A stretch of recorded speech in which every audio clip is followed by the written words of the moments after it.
सुप्रभातम सुप्रभातम सुप्रभातम। आज की ताजा खबर में आप सभी का बहुत बहुत बहुत स्वागत है। 6:30 बजे हुए जब मैं ये वीडियो बना रहा हूं। वैसे जो पूरा मतलब यूएस और ईरान के वॉर का जो अपडेट था, जो पहले हमने न्यूज़ के लिए बनाया था, वो अब कंप्लीटली चेंज हो गया है। बिकॉज ऐसा लग रहा था जहां पे सीज फायर नहीं होगा, वहां पे अब सीज फायर फायर हो चुका है। एंड 2 वीक्स का ये सीज फायर है, विच इज एटलीस्ट मतलब 2 वीक का तो ये रिलीफ है। And talks are going to happen, so negotiations 11 April से शुरू हो जाएंगे। एंड एक 10 पॉइंट एजेंडा जो है वो ईरान ने यूएस के सामने रखा है। एंड यूएस ने ये हिंट दी है कि यस इट इज एग्रीएबल। तो बहुत सारी अनसर्टेनिटी शायद दूर होंगी, ऐसा लग रहा है। when I'm making this video, it is 6:33 now, and the Brent crude is trading at around $95 per barrel.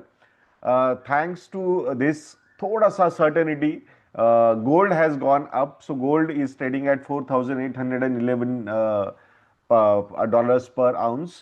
And जो इंडियन रुपीज टर्म में होगा, जब मार्केट ओपन होगा तब हमें पता चलेगा कि गोल्ड की प्राइसेस इंडिया में 10 बजे के बाद क्या रहेंगी।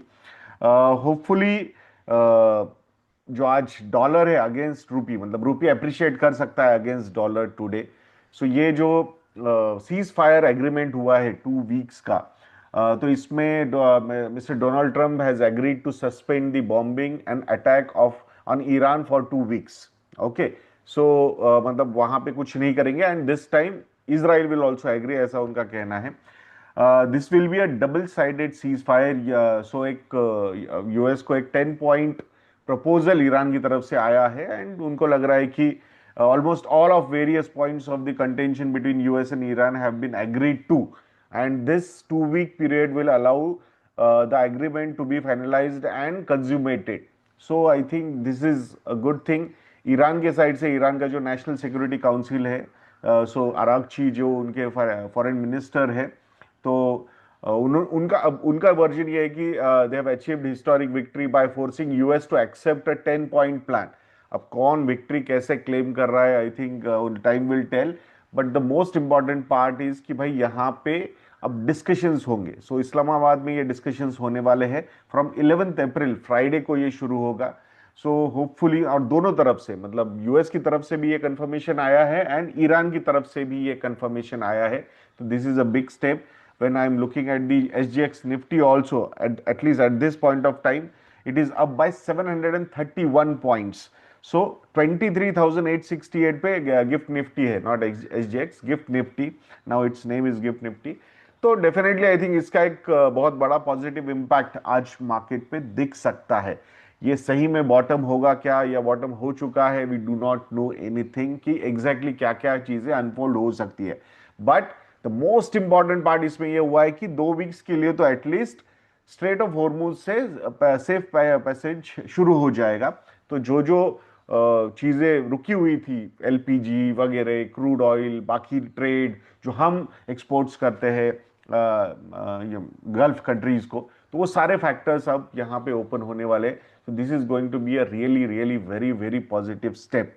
सो ये अगर ऐसे ही चीजें आगे बढ़ते जाएगी, तो then the focus will finally be shifting towards companies, their growth rates and all those things rather than this uncertainty.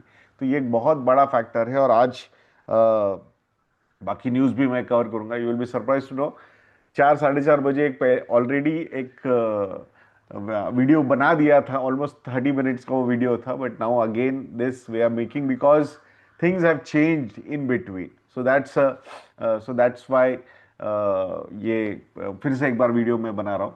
So world economy में चाइना के बारे में भी थोड़ा सा बात करते हैं। सो चाइना ने सेकंड फ्यूल प्राइस हाइक ली है इन 2 वीक्स। सो मतलब राइजिंग ग्लोबल क्रूड प्राइसेस और वेस्ट एशिया कॉन्फ्लिक्ट, ये इसकी वजह से इनको अब दूसरी बार, जहां पे कंट्रोल्ड होता है, वैसे ऐसा नहीं है कि एक D regulated kind of market नहीं है चाइना, तो वहां पे प्राइस हाइक लेना मतलब अभी भी वो एक अनसर्टेनिटी उनको लगती है, चाइना को भी। सो पार्शियली कंट्रोल करते हैं वो price increases, but not fully. But I think limitation, मतलब अगर इन्फ्लेशन को लिमिट करना है या डोमेस्टिक इकोनॉमी को प्रोटेक्ट करना है तो ये सारे फैक्टर्स चाइना को यहाँ पे करने ही होंगे। सो कितना भी हम नहीं बोले बट ग्लोबल क्रूड ट्रांसमिशन यहाँ पे हो रहा है, and even controlled economies like China are adjusting prices, it shows that. So I think इसका एक निगेटिव इम्पैक्ट चाइना के इंडस्ट्रियल मार्जिन्स पे भी हो सकता है। They are at risk because global manufacturing hub है चाइना। तो कहीं ना कहीं अगर ये प्राइसेस ऊपर जाना, ये एक सिग्नल ये भी है। वैसे ये सीज फायर हो चुका है, दैट्स अ पॉजिटिव साइन अभी। बट चाइना जैसे कंट्री ने यहाँ पे प्राइसेस बढ़ाना, कल भी आप लोगों ने देखा होगा कि कैसे यूएन में उन्होंने वीटो किया, रशिया और चाइना ने, कि स्ट्रेट ऑफ हॉर्मुज को ओपन करने के लिए one sided biased against Iran वो प्रपोजल उन्होंने वीटो कर दिया और वो कैंसिल हो गया। सो मतलब उसमें बहुत सारे डिस्कशंस चल रहे थे कि क्या मतलब सारी कंट्रीज ने मिलके वहाँ पे नेवी सपोर्ट लेना चाहिए क्या, and all those things. But I don't think it is going to happen. So it shows that कि ऑयल शॉक जो है वो थोड़ा सा परसिस्टेंट है रादर दैन टेम्पररी। भले ही ये सीज फायर हुआ है but this is 2 week ceasefire and lot of points are needed to be agreed upon. So let's see that कि सही में कितना कैसे कब होता है। बट एक पॉजिटिव साइड तो यहाँ पे हुई है, there is no doubt about it. अब बात करते हैं इंडियन इकोनॉमी के बारे में, जिसमें आरबीआई के मॉनेटरी पॉलिसी कमेटी की जो मतलब आज वर्डिक्ट आएगा क्या करना है क्या नहीं करना है। तो मोस्ट प्रोबेबली रेपो रेट जो है वो it will remain unchanged. So currently it is at 6.5%. So RBI is going to looks like RBI is expected to hold the repo rate steady at 6.5% for yet another policy. और policy stance कैसा रहेगा? So it is likely to be a continuation of withdrawal of accommodation stance. It means कि inflation को under control रखना ही उनका एक thought process रहेगा। 5 की इंडिकेटर्स टू वॉच इसमें स्पेसिफिकली इन्फ्लेशन की ट्रेजेक्टरी, जो expectations because of this global situation, geopolitical situation जो अनफोल्ड हो रही है, तो इसकी वजह से ऐसा माना जा रहा है कि आने वाले 3 क्वार्टर के लिए 4.5% तक का इन्फ्लेशन रह सकता है। सो फूड प्राइस वॉलेटिलिटी भी एक की रिस्क है इस बार। जो इस एल नीनो का इम्पैक्ट रहेगा, so that is going to play an important role, और उसकी वजह से फूड प्राइस वॉलेटिलिटी रह सकती है और इन्फ्लेशन थोड़ा सा हायर साइड में रह सकता है। सो अगर 6% के ऊपर इन्फ्लेशन जाता है then we should not be surprised. Reserve Bank of India rate hike भी कर सकता है अगर 6% के ऊपर जाता है। तो बिलो 6% वी फील दैट कि this is the stance Reserve Bank of India is going to continue और रेपो रेट वही रहेगा। सेकंड की इंडिकेटर जो है जिस पर नजर होनी चाहिए वो है GDP growth outlook. So growth remains resilient, around 7% का रेंज है। आरबीआई में maintain optimistic financial year outlook, और अभी ये अगर सीज फायर अगर कंप्लीट पीस प्लान में कन्वर्ट होता है then the focus would be on completely on the GDP growth, ऐसा यहां पे लगता है। तीसरा जो की इंडिकेटर है जिस पे ध्यान रखना चाहिए वो है liquidity conditions. So banking system liquidity अभी टाइट टू न्यूट्रल है currently. RBI is balancing between inflation control and growth support. So हमने देखा है संजय मल्होत्रा जी के आने के बाद जिस तरीके से सपोर्ट दिया गया है, लिक्विडिटी सपोर्ट दिया गया है रिजर्व बैंक ऑफ इंडिया की तरफ से, that was unprecedented. Because why it was required? क्योंकि लोकसभा इलेक्शन के बाद जो एक स्लो डाउन आया था स्पेंडिंग में, और प्लस जो लिक्विडिटी सकिन हुई थी फ्रॉम द इकोनॉमी, उसकी वजह से प्राइवेट साइड में भी कहीं ना कहीं क्रेडिट ग्रोथ इंपैक्ट हो गया था, और अनसिक्योर्ड लेंडिंग जिस तरीके से बढ़ रही थी उसको भी कंटेन करने के लिए all those factors were taken. But now I think उसके बाद उसका मतलब हर एक साइकिल अपने डाउन फेज में भी जाती है, और typical down phase we have seen, और that's why liquidity was provided. So hopefully अगर इन्फ्लेशन अंडर कंट्रोल रहता है तो आरबीआई का फोकस ग्रोथ पे काफी अच्छी तरीके से शिफ्ट हो सकता है। Fifth indicator to watch is global crude, global cues, specifically oil prices. अब आज जो चीजें सीज फायर के चक्कर में जो हुई है, these are really very positive. Now US की फेड पॉलिसी जो क्या होती है उसकी तरफ भी देखना जरूरी है, बिकॉज ऑलरेडी हमने देखा है कि उनके जो गैसोलीन प्राइसेस $4 पर गैलन के ऊपर जा चुके हैं, तो उसका निगेटिव इंपैक्ट इन्फ्लेशन पे आएगा ही आएगा। काफी लंबा समय हो गया है जो एक कंफर्टेबल रेंज है लेस देन 2% इन्फ्लेशन की फॉर फेडरल रिजर्व, वो नहीं आ पाई है। And that is a pain point. So अगर फेड की तरफ से निगेटिव मतलब पॉलिसीज आती है, निगेटिव पॉलिसीज मतलब नॉट एक्सपेक्टेड या फिर expected but not good for the economy या फिर मार्केट्स, तो अगर वैसे आती है तो आरबीआई डिसीजंस भी उसको फॉलो कर सकते हैं आने वाले समय में। हमने ऑलरेडी रुपये का अच्छा खासा डेप्रिसिएशन देखा हुआ है। So that is the next key indicator to watch, that is rupee movement. So INR कैसे यहाँ पे प्ले होता है against dollar. So INR is under pressure due to capital flows. हमने फॉरेन इंस्टीट्यूशनल इन्वेस्टर्स के आउटफ्लोज देखे हैं। Last month भी हमने जो नंबर देखा, अनप्रेसिडेंटेड नंबर एग्जिट का, so that has created a good amount of pressure on rupee। Oil के प्राइसेस का ऊपर है ना, भले ही अभी $95 पर बैरल पे ऑयल के प्राइसेस है, बट कैलकुलेशंस जो पूरे के पूरे बजट डॉक्यूमेंट में अगर आप देखोगे और उसके इंटरप्रिटेशन करोगे, उन्होंने वैसे डायरेक्टली बोला नहीं है, बट अराउंड $65 to $70 मैक्सिमम तक ही ऑयल की price on an average consider की गई है फॉर दिस फाइनेंशियल ईयर। तो अगर वो उसके ऊपर रहती है तो किसी ना किसी को तो उसका मतलब थोड़ा सा प्रेशर लेना पड़ेगा उसका, या तो कंपनीज को लेना पड़ेगा, ऑयल मार्केटिंग कंपनीज, बट वहां पे हो सकता है सब्सिडीज प्रोवाइड करके गवर्नमेंट और प्रेशर खुद पे लेगा, या फिर रेवेन्यू साइड में गवर्नमेंट को प्रेशर लेना पड़ेगा। In any case physical deficit can go up. So ये सारी चीजें देखनी होगी। आरबीआई कैसे इंटरवीन करता है रुपी डेप्रिसिएशन में, ये भी देखना होगा, बिकॉज वो बार बार नहीं करना चाहेंगे। हाँ, अनप्रेसिडेंटेड फॉल हो रहे, बहुत ज्यादा एग्रेसिव फॉल अगर रुपी में होता है, then RBI will intervene, but day to day basis पे they will not intervene for this. तो यहाँ पे की रिस्क की एंगल से अगर हम बात करते हैं तो ऑयल के प्राइसेस को देखना पड़ेगा, वो एक रिस्क हमारे पास है। अगर इस बार एल नीनो प्ले आउट होता है तो food inflation definitely there could be little more shocks from the food inflation side. Global monetary tightening spill over भी हमें देखना होगा कि इन्फ्लेशन अगर हायर साइड में रहता है ग्लोबली, तो सारे central bankers can harden their positions on interest rates, और उसी का नतीजा कहीं ना कहीं इंडियन मतलब आरबीआई के एक्शंस पे भी हो सकता है। और geopolitical tension, I think West Asia वाला जो एंगल है उसको हम बिल्कुल भी इग्नोर नहीं कर सकते। नेक्स्ट न्यूज जो है वो है इंडिया और न्यूजीलैंड के foreign trade free trade agreement के पॉइंट ऑफ व्यू से। सो 24 अप्रैल को शायद ये एग्रीमेंट साइन हो जाएगा, ऑफिशियल कंफर्मेशन आ चुका है। So it marks a major trade milestone between the two countries. So इसमें मार्केट एक्सेस और टैरिफ्स के बारे में बात करते हैं तो India is going to get 100% zero duty access. So it will cover all Indian exports to New Zealand. But अगर इंडिया जो इंपोर्ट करेगा न्यूजीलैंड से, सो इंडिया टू रिड्यूस और eliminate tariffs on 95% of New Zealand exports. So it includes wool, coal, wood, wine, fruits में avocados and blueberries इसमें include होंगे। So sensitive sectors protect किए गए हैं, जैसे कि डेयरी, मिल्क, क्रीम, वे, योगर्ट, चीज, एग्रीकल्चरल में अनियंस, शुगर, स्पाइसेस, अदर्स में एडिबल ऑयल्स एंड रबर, ये सेफ गार्ड किए गए हैं, उसमें कोई ड्यूटी कंसेशंस नहीं दिए गए हैं। ऑब्जेक्टिव क्या है? To protect farmers and domestic industry, ये इनका ऑब्जेक्टिव है। सर्विसेज एंड मोबिलिटी बूस्ट की अगर हम बात करते हैं तो 5,000 annual visas for Indian professionals which will be valid up to 3 years। और इसमें कौन से सेक्टर्स कवर होंगे? एम्प्लॉयज कवर होंगे, IT, engineering, health care, education and construction. It also includes Ayush practitioners, yoga instructors, chefs and music teachers, तो इनको भी यहाँ पे इंक्लूड किया गया है।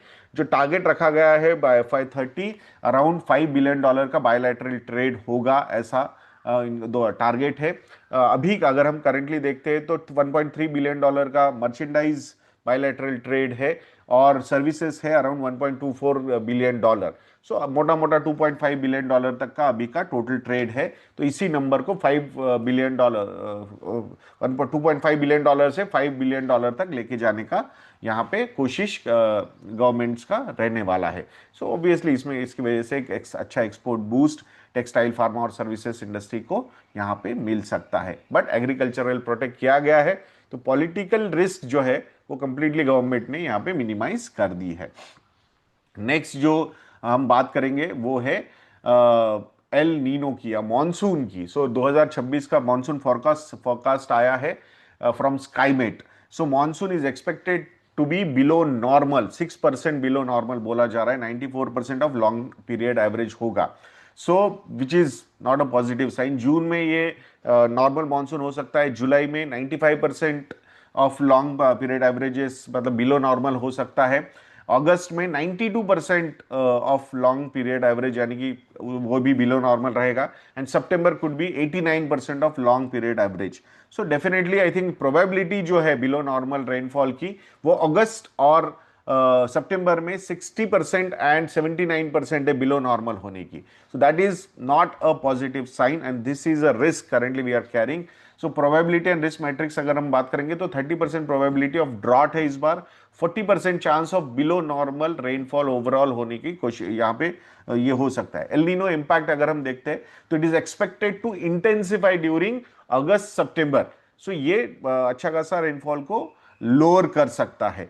सो आई थिंक ये सारे फैक्टर्स हम अगर देखते हैं तो जो जून महीने में है बेटर देन एक्सपेक्टेड रेनफॉल, जुलाई में वीक रेनफॉल, अगस्त और सितंबर जो है वो काफी खराब हो सकता है। स्पेसिफिकली अगर एरिया वाइज हम यहाँ पे बात करते हैं तो सबसे ज्यादा रिस्क जो है central western and eastern India में इस एल नीनो के इम्पैक्ट की या एग्रीकल्चरल इम्पैक्ट का ये माना जा रहा है। सो लेट्स सी एग्जैक्टली कैसे कैसे चीजें यहाँ पे प्ले आउट होती है। Now about let's start talking about stock market या स्टॉक स्पेसिफिक न्यूज, तो जिसमें पहले मार्केट पे बात करते हैं तो एक अनप्रेसिडेंटेड सेलिंग हमने मार्च महीने में एफआईआईज की तरफ से देखी थी। सो अब होपफुली ये जो मंथ है अप्रैल का कि कुछ पॉजिटिव न्यूज अब ये कॉन्फ्लिक्ट की तरफ से आ रही है, so then expectation should be on a higher good side. वैसे April have been always a good month for markets, so hopefully I think ये साल भी उसके लिए एक्सेप्शन नहीं रहेगा, ऐसा हम यहाँ पे देखते हैं। सो लेट्स सी कि कैसे कैसे ये सारी चीजें यहाँ पे प्ले आउट होती है। नेक्स्ट न्यूज जो है वो एसी सेक्टर के एयर कंडीशनिंग इंडस्ट्री के बारे में है। So tough summer is expected for AC industry due to unseasonal rains for the second consecutive year. तो यहाँ पे delayed summer is going to play an important role, slower initial sales momentum नजर आ रहा है। Demand is expected to pick up later in the season. So industry still is expecting 20% growth for the full season. सो एक strong underlying demand जो है वो intact यहाँ पे नजर आ रही है। एसी प्राइसेस जो है वो ऑलरेडी 13% से बढ़ चुके हैं, बट जीएसटी का एक एडजस्टमेंट अगर हम देखते हैं तो इफेक्टिव प्राइस राइज जो है वो 3% की रहेगी। तो यहाँ पे 13% बढ़ा है और 3% का मतलब जीएसटी इतना होने के बाद भी 3% क्यों बढ़ा है prices? Because copper prices have gone up. Earlier, the copper prices were at $8,500 per ton. Now they are between $12,000 to $13,000 per ton. So ये और प्लस उसके ऊपर करेंसी का डिप्रिसिएशन, क्योंकि नंबर तो डॉलर में ही हमने देखा था, तो इसकी वजह से प्राइसेस बढ़ाने पड़े हैं और सप्लाई चेन डिसरप्शंस भी हुए because of West Asia conflict. So industry और डिमांड डायनामिक्स की अगर हम बात करते हैं, सो चैनल इन्वेंट्री एडिक्वेट है, वेल स्टॉक्ड है, तो उसमें कोई प्रॉब्लम नहीं है। It is too early to estimate full season demand precisely, but down trading यहां पे हो सकता है, मतलब shift towards cheaper ACs. If prices यहां से भी आगे बढ़ते हैं तो डेफिनेटली वहां पे चीपर एसीज की तरफ शिफ्ट हो सकता है। So that is a risk currently this थोड़ा सा हायर रेंज के जो अगर हम देखते हैं ब्लू स्टार वगैरह, तो वहां पे वो इंपैक्ट हो सकता है। तो आई थिंक इन्वेस्टर के एंगल से शॉर्ट टर्म डिमांड वीक है but not structurally broken. Margins are under pressure because of सब मतलब इनपुट कॉस्ट इन्फ्लेशन जो हमें दिख रहा है यहाँ पे। Volume recovery is back ended, expected कि वो ऊपर आ सकती है late summer boost. So let's see, but El Nino जहां पे अनसीजनल रेन्स हो रहे हैं उसके चक्कर में जो वेदर है वो भी थोड़ा सा अलग तरीके से यहाँ पे बिहेव करता हुआ हमें दिख रहा है दोस्तों। देन लेट्स टॉक अबाउट एक सेक्टर जो पैसेंजर व्हीकल सेगमेंट के बारे में हम यहाँ पे बात करते हैं। तो यहाँ पे एक कंप्लीट शिफ्ट होता हुआ दिख रहा है। सो मार्केट शेयर शिफ्ट कैसे हो रहा है ये देखते हैं पैसेंजर व्हीकल में। तो मारुति सुजुकी FY22 में 42% का मार्केट शेयर रखता था, now it is down to 39.7%। Hyundai 16.3% का मार्केट शेयर होता था, now it is down to 12.3%, मतलब 4 परसेंटेज पॉइंट यहाँ पे लूज किया है। टाटा मोटर्स 11.3% से 13% पे 1.7% 4 साल में ऊपर आया है। Mahindra and Mahindra the biggest gainer 6.8% market share is now at 13.4%, 6.6 percentage gain हुआ है, ये बिगेस्ट गेन रहा है। तो क्लियर विनर यहाँ पे महिंद्रा एंड महिंद्रा है। किया 5.3 से 5.9%, Toyota Kirloskar from 3.9% to 7.1%। So this is the second biggest winner. 3.2 percentage point से टोयोटा किर्लोस्कर ने अपना मार्केट शेयर यहाँ पे बढ़ाया है। सो एक क्लियर केस ऑफ प्रीमियमाइजेशन यहाँ पे नजर आ रही है। सो जो स्मॉलर कार्स थे उसके जो मार्केट लीडर्स थे वो कहीं ना कहीं यहाँ पे हैम्पर हो रहे, जहां पे मारुति और ह्यूंडई होते थे वो। बट ये एसयूवी सेगमेंट की तरफ जो शिफ्ट होता हुआ दिख रहा है, जिस उसमें टाटा मोटर्स ऊपर आ रहा है, देन टोयोटा ऊपर आ रहा है, और the biggest winner Mahindra and Mahindra is also there. So Tata और महिंद्रा का कंबाइंड अगर हम मार्केट शेयर देखते हैं, सो जहां वो FY22 में 18.1% था, नाउ इट इज एट 26.4%। सो फॉरेन ओईएम ट्रेंड की अगर हम बात करते हैं तो ह्यूंडई शार्पली यहाँ पे डाउन है और टोयोटा यहाँ पे इंप्रूव करता हुआ हम देख रहे हैं। सो ओवरऑल अगर हम यहाँ पे देखते हैं, सो ये जो शिफ्ट है कहीं ना कहीं वॉज एक्सपेक्टेड का, ऑन एक्सपेक्टेड लाइंस था, क्योंकि नए जो